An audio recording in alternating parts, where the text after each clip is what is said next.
Hey friends, one of my social media friends posted on one of his social media feeds recently.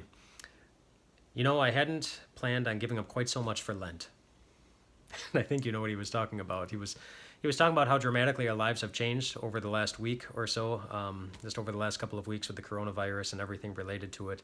We aren't interacting in the places that we normally do at work or at school or even at church. We're cut off from a lot of the people that we normally see, and therefore also a lot of the places where we regularly get some encouragement. And so we want to give you some encouragement, just some quick encouragement as we get ready to lay our heads on the pillow each night, to remind you that God is still God and you are still His precious child, and everything's going to be okay.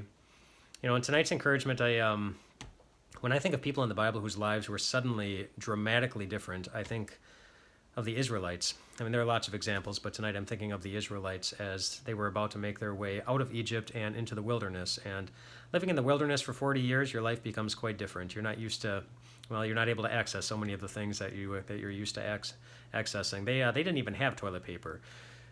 I mean, they were in a far worse position than any of us were. But as they were getting ready to spend 40 years in a wilderness, without so many things that they were used to having in their lives. There's really one thing that kicked all of that off. Before they left Egypt, before they got out into the wilderness, what started it all was, you might remember, it was a sacrifice.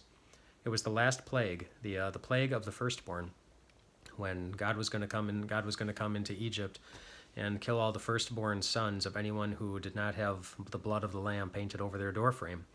But anybody who made that sacrifice, anybody who sacrificed a lamb and painted the blood over the doorframe, they knew something. They knew if that sacrifice had been made.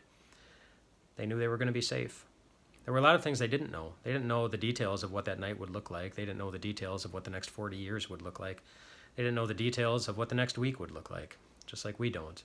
They only knew that if they made the sacrifice, if the sacrifice was made, they were going to be safe. And I guess I want to share that some good news with you tonight. That for you, the sacrifice has already been made. The sacrifice was Jesus on the cross.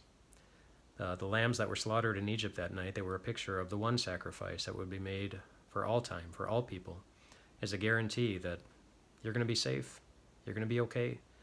You may not know the details of what that looks like. You may not know the details of what the next 40 years or even 40 minutes are going to look like. Might not know when you're going to get back all the things that you were used to having, or even if you're going to get them back.